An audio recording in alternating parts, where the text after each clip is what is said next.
Once again to this online session. Today we'll be doing the second revision of this chapter, force and laws of motion. You know that in the first revision part of this lesson we have covered up Newton's first law of motion, and we have ended with the mathematical derivation for Newton's second law of motion. In today's session I'll be discussing few examples pertaining to your Newton's second law of motion, and we'll be covering up Newton's third law of motion and law of conservation of momentum. Derivation also will be seeing in detail. Okay, what does your second law states? Your second law states that rate of change of momentum of an object is proportional to the applied unbalanced force. See examples. This you must have witnessed many times whenever you watch a cricket match. You must have seen the fielder, while trying to catch the ball that is approaching towards him, the fielder must be moving his hands in the backward direction. Means he'll be taking his hands backwards gradually, because when he takes the catch by moving his hands backwards, what will happen? He is trying to reduce the momentum of the ball so that the ball does not hurt his fingers. Okay, similarly you must have seen an high jump athlete always is made to land on a cushion bed, so that when he lands on the cushion bed his momentum gets reduced, because he keeps rolling on that and it will not cause any injury to the athlete. Okay, then Newton's third law of motion, it states that every action has equal and opposite reaction, right? We had discussed so many examples when we were doing this chapter, like recoiling of gun, bouncing of a rubber ball, when you're rowing a boat also, all these third law of motion play its role. Now in recoiling of gun, what happens? The action force is on the bullet, whereas the reaction force is on the gun. So when you fire the bullet out from the gun, the bullet going force on the bullet is your action force, and the recoiling of gun is the reaction force. And you see here the action force is on the bullet and the reaction force is on the gun. So action and reaction force always acts on two different bodies. Okay, remember this. Newton's third law of motion states that every action has equal and opposite reaction, and this action and reaction force acts on two different bodies. Okay, now see, these also can be given as an example for Newton's third law of motion. Whenever a person gets out of a boat, what happens? He must be moving in the forward direction, but the boat will move in the backward direction. Or when you are rowing a boat with the help of an oars, what happens? You apply the force on the water with the help of a oars in the backward direction, whereas the boat will move in the forward direction. So action force and reaction force are acting on two different objects. Bouncing of a rubber ball can also be given as an example for Newton's third law of motion. Even see, as I said you, action and reaction force acts on two different bodies. Now in the case of rockets, what happens? How is Newton's third law applied here? See, Newton's third law, as it states that every action has equal and opposite reaction. What happens in a rocket? The burning fuel creates a push on the front of the rocket, pushing it to move in the forward direction. This creates an equal and opposite push on the exhaust gas in the backward direction. Understood? So these can be given as an example for your Newton's third law of motion. Okay, and you remember, as far as your Newton's third law is concerned, these law you should remember few examples, as I told you. Simple examples you can take: rowing a boat, a person jumping out of a boat after having his ride in the boat ride in the water or in the lake, bouncing of a rubber ball. These things can be given as a example for Newton's third law of motion.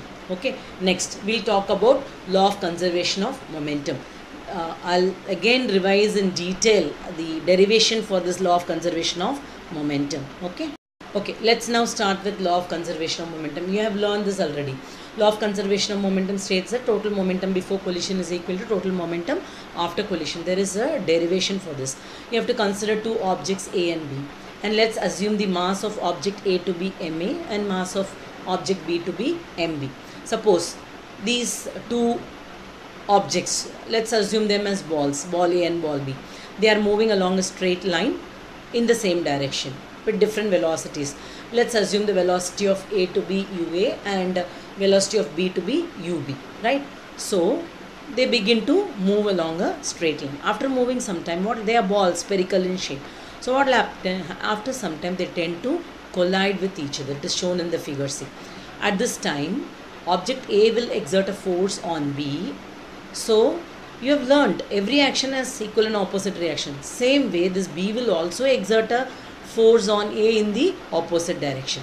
So when they collide, after collision, the velocity will change from UA and UB to VA and VB. Okay. Now let's start writing the momentum for both the objects here.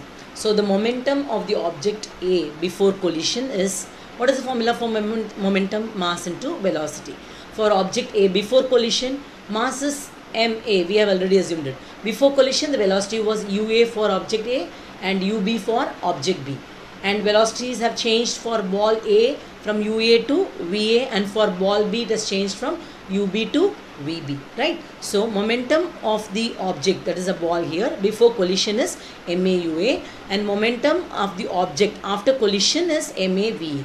So change in momentum is always final momentum minus initial momentum. So after collision minus before collision.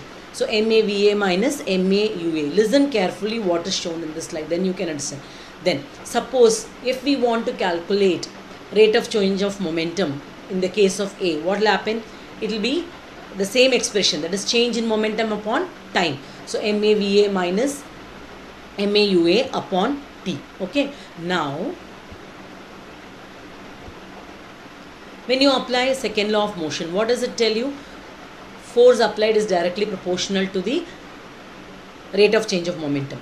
So force applied by A on B will be equal to the rate of change of momentum, which is shown in the case of A. What is that? MAVA minus MAUA upon T. Okay. Now taking MA as the common term, when we take MA outside, we will get VA minus UA within the bracket upon time. Okay. Now let's do the same thing for ball B. Okay. So momentum of the object B before collision will be MBUB, and after collision will be MBVB. Change in momentum will be MBVB minus MBUB. Rate of change of momentum will be MBVB minus MBUB upon T. Now for this object B also we will apply second law of motion. So when A is exerting a force on B, B will also exert a force on A. So FBA will be MBVB minus MBUB upon T. So taking MB as common, we'll get MB into VB minus UB upon T. Right. Now your third law of motion states that every action has equal and opposite reaction. When object A is exerting a force on B, B will also exert a force on A in the opposite direction.